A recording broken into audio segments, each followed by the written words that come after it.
பாருங்க எப்படி ஒரு வட்டி இல்லாத ஒரு சமூகத்தை தான் ரசூலுல்லாஹ் உருவாக்கணும்னு நினைக்கிறாங்க. ஏன் வட்டிங்கிறது நம்ம சாதாரண ஒரு விஷயமா நம்ம நினைக்கிறோம், அலட்சியமா கடந்து போறோம். ஆமா 1000 ரூபாய் அவர்கிட்ட இருந்து நான் கடன் வாங்கினேன், மாசம் மாசம் 50 ரூபாய் வட்டி கொடுத்தா என்ன, எனக்கு 1000 ரூபாய் கிடைச்சிச்சுல, அவடமிருந்து ஒரு அவசர நேரத்தில் எனக்கு கடன் தந்தார் அல்லவா, இப்படி நம்ம நினைக்கிறோம். இது பல பேருடைய வாழ்க்கையை குழி தோண்டி புதைக்கிறது. 50 ரூபான்னு பார்க்கும்போது உங்களுக்கு சிரமமா தெரியாது, அதுவே நீங்கள் பல ஆயிரங்களில் கடன் பெறுகின்ற பொழுது கொஞ்சம் கொஞ்சமாக இந்த பழக்கம் அதிகரிக்கின்ற பொழுது எத்தனை நபர்கள் இந்த வட்டியால் பாதிக்கப்படுறாங்க. வட்டியிலே என்ன பல்வேறு வகை சொல்வார்கள், கந்து வட்டி, மீட்டர் வட்டி என்று பல வகை வட்டிகள்.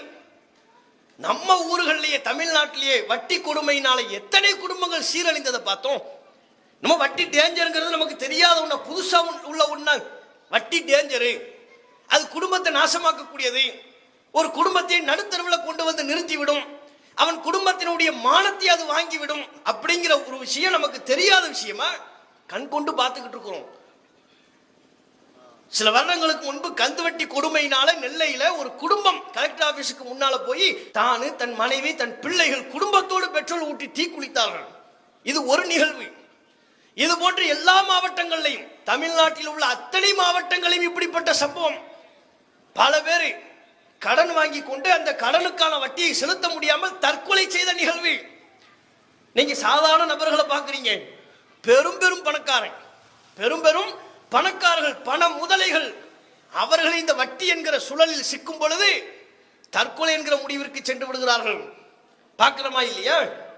எவ்வளவு பெரிய பண முதலாளிகள், கஃபே காஃபி டேவினுடைய நிறுவனர், உலகெங்கிலும் பல பிரான்ச்சுகளை வைத்திருக்கிறார், கிளைகளை நிறுவி இருக்கிறார், கோடீஸ்வரர்.